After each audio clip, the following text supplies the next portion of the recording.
পাশাপাশি সাইকেল চালিয়ে এগিয়ে যাচ্ছে মাধুর্য এবং তটিনী। হঠাৎ মাধুর্য তার গতি বাড়িয়ে দিল, ফলে সে তটিনীর থেকে বেশ খানিকটা সামনে এগিয়ে গেল।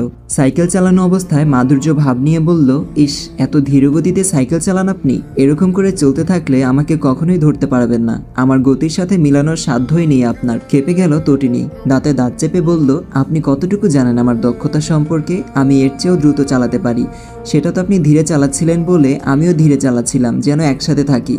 হয়েছে হয়েছে, আর বাহানা দেওয়ার প্রয়োজন নেই। মাধুর্যের কথা তটিনীর বেশ আত্মসম্মানে লাগলো। অনেক দ্রুত প্যাডেল ঘুরিয়ে গতি বাড়ালো সে। একসময় মাধুর্যকে ছাড়িয়ে গেল। সাইকেল চালাতে চালাতে পেছনে ঘাড় ঘুরিয়ে তৃপ্তির হাসি নিয়ে বলল, দেখলেন কার দূর কত দূর? এই তটিনী এতটাও গাধা নয়। আরে সামনে দেখে চালান। এখন কেন সামনে দেখতে বলছেন? নিজের কথা ভুল প্রমাণিত হয়েছে বলে খুব লাগছে না? হাসতে হাসতে বলল সে। আরে বোকা মেয়ে, হয় সাইকেল থামিয়ে কথা বলুন, না হয় সামনে তাকিয়ে চালান। একসাথে দুটো কাজ করবেন না। পেছন থেকে উচ্চস্বরে সাবধানী কণ্ঠে বলল মাধুর্য। কিন্তু তটিনী তার কথাকে ভুল প্রমাণিত করতে পেরে এটাই খুশি যে আশেপাশে তার খেয়ালই নেই। ব্যাস, ব্যথার কারণে আপনা আপনি তটিনীর মুখশ্রী হতে চিৎকার বেরিয়ে এলো। সাইকেলটা রাস্তায় উল্টে পড়ে আছে। মাধুর্য দ্রুত তার কাছে এগিয়ে এলো। নিজের সাইকেলটা দাঁড় করিয়ে তটিনীর সামনে হাঁটু ভাঁজ করে বসলো। আপনি ঠিক আছেন? দেখি কতটা লেগেছে, চিন্তিত কণ্ঠে বলল সে। কনুইতে বেশ কিছুটা কেটে গিয়েছে, রক্ত গড়িয়ে পড়ছে তা থেকে। দ্রুত নিজের পকেট হাতড়ে রুমাল বের করে তা ক্ষত স্থানে বেঁধে দিল। খানিকটা রাগী কণ্ঠে বলল, সবসময় এত পাকনামি ভালো নয়। বলেছিলাম তো পেছনে তাকিয়ে সাইকেল না চালাতে। আমি কি জানতাম নাকি সামনে অসমতল উঁচু জায়গা আছে? কাঁদো কাঁদো মুখ করে বলল সে। চোখ পেছনে থাকলে জানবেন কি করে? দেখি এবার উঠুন, দাঁড়াতে পারছেন কিনা দেখি। মাধুর্যের সাহায্যে উঠে দাঁড়ালো সে। দাঁড়ানোর পর বুঝলো হাঁটুতে জ্বালা করছে।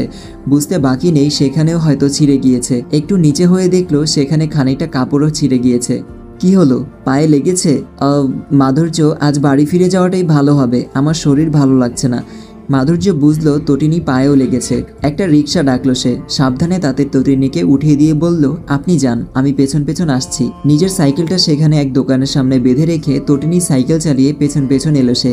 সিঁড়ি দিয়ে ওঠার সময় প্রথমে ভেবেছিল তাকে কোলে তুলে নেবে, কিন্তু হঠাৎ তার স্পর্শে তটিনীর অস্বস্তি হতে পারে। এই ভেবে ভাবনা বাদ দিল। যত্ন সহকারে এক পাশে ধরে তাকে উপরে তুলল। এখন একটি অ্যাড চলবে, আপনারা চাইলে স্কিপ করতে পারেন। গেম খেলতে খেলতেই যদি মোবাইলে টাকা ঢুকে যায় তাহলে কেমন হয়?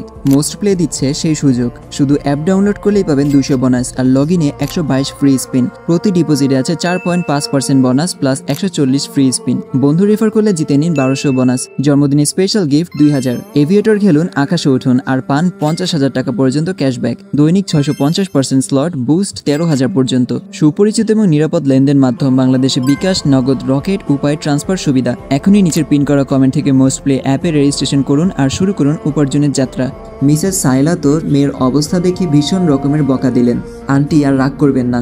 রাস্তায় বের হলে এরকম ছোটখাটো দুর্ঘটনা হয়ে থাকে। এখানে কিছু ওষুধ আছে, আপনি ক্ষতস্থানে লাগিয়ে দিন। তুমি বাবা কিছু মনে করো না। ওর সাথে সময় কাটাবে ভেবে এসেছিলে, কিন্তু তোমাকে ঝামেলায় পড়তে হলো। কোনো সমস্যা নেই আন্টি, তটিনী আমি আসছি, সাবধানে থাকবেন। সোফায় বসে মাধুর্যে যাওয়ার পানে তাকিয়ে রইল সে। মনে মনে বলল, যখনই তার সাথে দেখা হবে তখনই কোনো লজ্জাজনক কিংবা অস্বস্তিকর পরিবেশ সৃষ্টি হবেই। না জানি আবার আমাকে নিয়ে কি ভাবলো।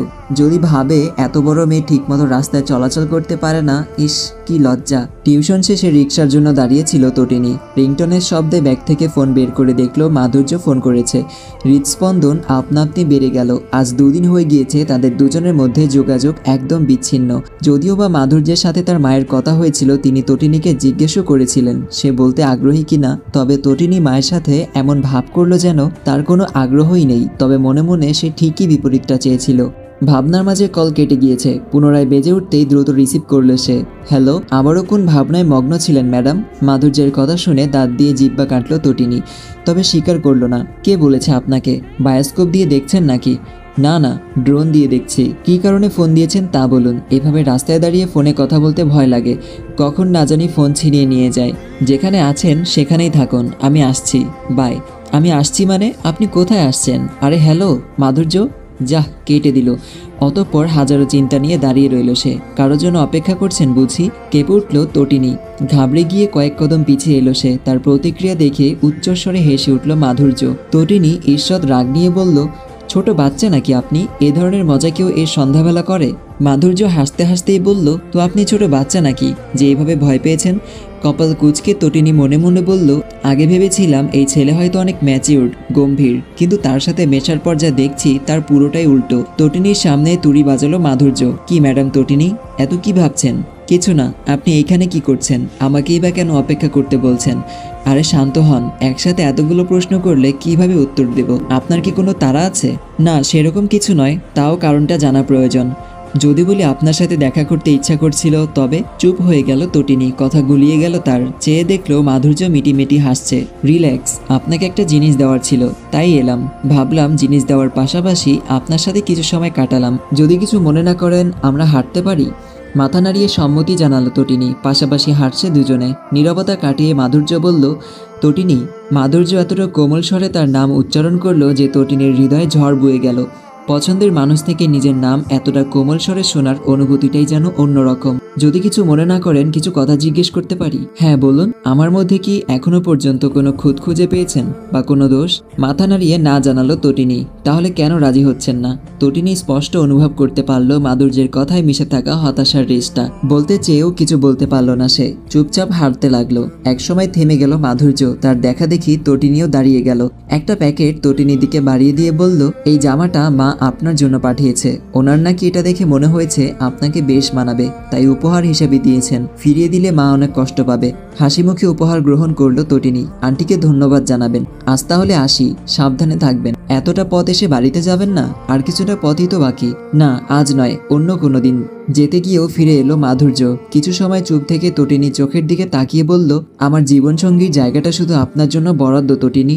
আমার এই জীবনে একমাত্র আপনিই সেই রমণী যাকে দেখে আমার হৃদয় গহীনে থাকা অনুভূতি সাড়া দিয়েছিল। জানান দিয়েছে এই রমণীই পারবে আমার জীবনকে পরিপূর্ণতা দান করতে।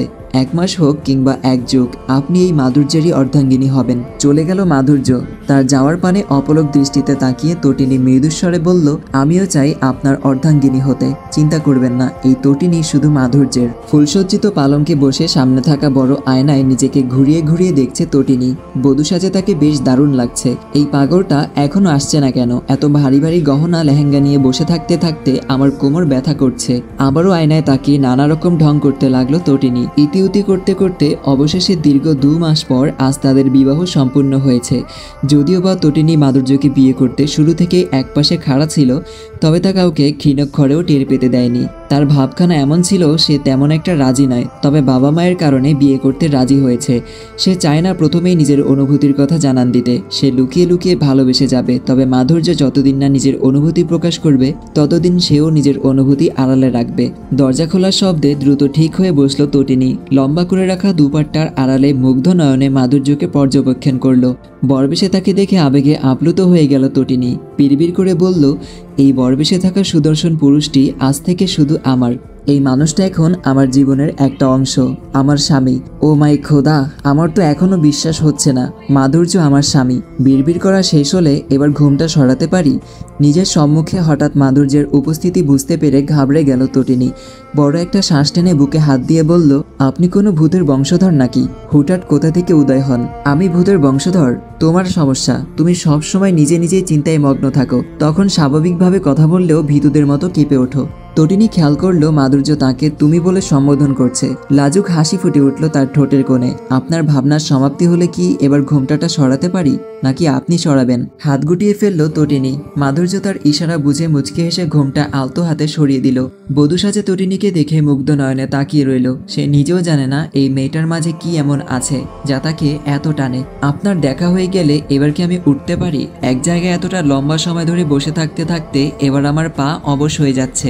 ধ্যান ভাঙলো মাধুর্যের। অপ্রস্তুত হয়ে পড়ল সে। দুঃখিত, আমি ভুলে গিয়েছিলাম। যাও, তুমি জামা কাপড় পরিবর্তন করে এসো। বিছানা থেকে নামতে তার কষ্ট হচ্ছে দেখে মাধুর্য তাকে সাহায্য করলো। সাথে আনা লাগেজের চেন খুলে একটা কাপড় নেবে তখন মাধুর্য বলল, বেশি ভারী কিছু পরার প্রয়োজন নেই। যেহেতু এখানে আমরা দুজন ছাড়া আর কেউ নেই, তাই শাড়ি পরার দরকার নেই এখন। আপাতত তোমার পছন্দ অনুযায়ী কোনো 3 পিস বা কুর্তি পরো, তাহলেই স্বাচ্ছন্দ্যে ঘুমাতে পারবে। মুচকি হেসে একটা বেগুনি রঙের 3 পিস নিয়ে ওয়াশরুমে চলে গেল সে। মাঝরাতে ঘুম ভেঙে গেল গেল তটিনীর। আড়মোড়া হয়ে ফোনে হাত দিয়ে দেখলো সকাল থেকে আরো অনেকখানি সময় বাকি আছে। পাশে ঘুমিয়ে থাকা মাধুর্যের দিকে তাকালো সে। একটা হাত মাথার নিচে রেখে অন্য হাতে আলতো করে তার চুলগুলো স্পর্শ করলো। নামের মতো চেহারাতেও তার মাধুর্যতা মিশে আছে। ইস, কত স্নিগ্ধ লাগছে। আমার জীবনে যে তোমার আগমনী নির্ধারিত আছে, এটা যদি সে সময় জানতাম তাহলে এতটা চোখের জল বিসর্জন দিতাম না। কিন্তু নাম মাধুর্য হলে কি হবে? কথাতে কোনো রূপ মাধুর্যতা নেই, সব করলার মতো তিতা। বলতে বলতে তার চোখ মুখ কুঁচকে এলো। মানসপটে ভেসে উঠল ঘুমতে যাওয়ার কিছু সময় পূর্বের ঘটনা। বিছানার ধারে বসে আস্তে আস্তে পা নাড়িয়ে মাধুর্যের অপেক্ষা করছিল তটিনী। সাথে মস্তিষ্ক সাজিয়ে চলছে নানা ধরনের কল্পনা। তার ভাবনার মাঝেই মাধুর্য বেরিয়ে এলো। ভেজা টাওয়ালটা কাঠের চেয়ারের হাতলে সুন্দর করে মেলে দিল। তটিনী ভাবলো এবার হয়তো কিছু বলবে। নড়ে চড়ে বসলো সে, কিন্তু মাধুর্য কোনো কথা না বলে চুপচাপ বালিশ কাঁথা নিয়ে এক কদম সামনে যেতেই তটিনী বুঝলো তার পরবর্তী পদক্ষেপ। ভ্রু কুঁচকে এলো তার। ভাবলো আমি তো কিছুই বললাম না, এই কাজ করার জন্য আমার বলার কথা, কিন্তু আমি তো এরকম কোনো ইঙ্গিতই দেইনি। একে মাথায় আবার কোন শয়তানের নাড়া দিয়েছে? চট করে নিজের জায়গা পরিবর্তন করে বিছানা থেকে সোফায় গিয়ে বসলো তটিনী। মাধুর্য শান্ত চোখে তার দিকে তাকিয়ে রইল। তটিনী ভ্রু নাচিয়ে ইশারা করলো। এইভাবে বিশ্রীভাবে ভ্রু নাচ করছো কেন? এটা তোমার নতুন কোনো ট্যালেন্ট নাকি? গিনেস ওয়ার্ল্ড রেকর্ডে নাম দেওয়ার শখ জেগেছে নাকি? জাগলে বলো, ভিডিও করে পাঠিয়ে দেই। তবে তার আগে তোমাকে সুন্দর করে কায়দা করে ভ্রু নাচ আয়ত্ত করতে হবে। এরকম ব্যাঙের মতো নাচলে কেউই ফিরে তাকাবে না। মাধুর্যের এত আজগুবি কথা শুনে বিরক্ত ছেয়ে গেল তটিনীর সারা মুখশ্রীতে। এই ছেলেটাকে নাকি আমি পছন্দ করতাম, বর্তমানে নাকি আমার স্বামী। কত ভয়ানক ব্যাপার। ভেবেছিলাম অনেক গম্ভীর রুডি হবে, 10টা কথার একটা সোজা জবাব দিবে, কিন্তু এ তো দেখি আমার কল্পনারও বাইরে। কি ফালতু জোকস বলে, সাথে ইলজিক্যাল কথাবার্তা। বিরক্ত নিয়ে কথাগুলো মনে মনে আওড়ানোর পর মাধুর্যের দিকে তাকালো সে।